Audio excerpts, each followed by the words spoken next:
আমার প্রিয় বন্ধুরা কেমন আছেন? এখানে একটা মজার বিষয় হয়েছে, পুডিং বানাবো। এখানে এইচডি প্রাণের যে মিল্কটা, এটা গরম করতে হয় না।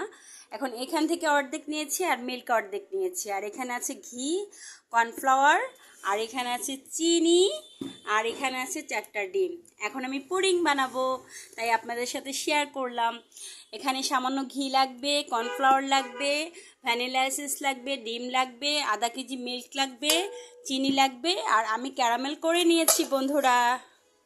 এখন পুডিং হয়ে যাবে, আমার পাশেই থাকেন। সামান্য একটু ভ্যানিলা এসেন্স দিয়ে দিচ্ছি বন্ধুরা, একটু লবণ দিয়ে দিচ্ছি, আর এখানে একটু ঘি দিয়ে দিব,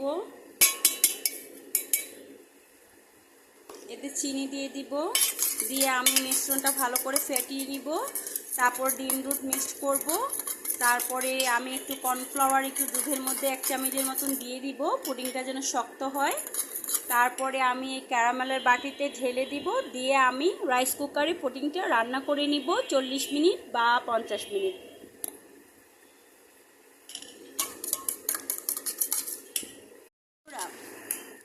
এখন আমি এখানে দুধ, চিনি দিয়ে আর ডিম দিয়ে ফেটিয়ে আমি এখন এই মিশ্রণটা মিশিয়ে দিব।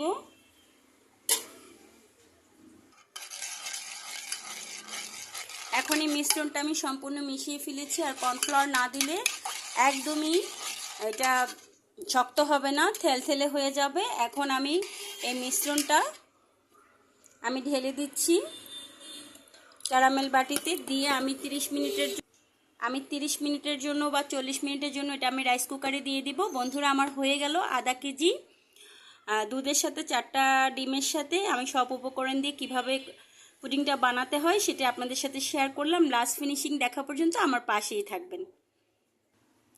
আমার প্রিয় বন্ধুরা, আমি রাইস কুকারে পুডিংটা বসিয়ে দিচ্ছি। এখন এটা আমি ঢেকে দিব 40 মিনিটের জন্য।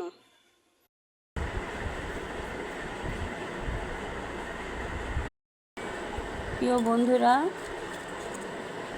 পুডিংটা বানিয়েছিলাম, আপনাদের শেষ পর্যন্ত দেখিয়েছি।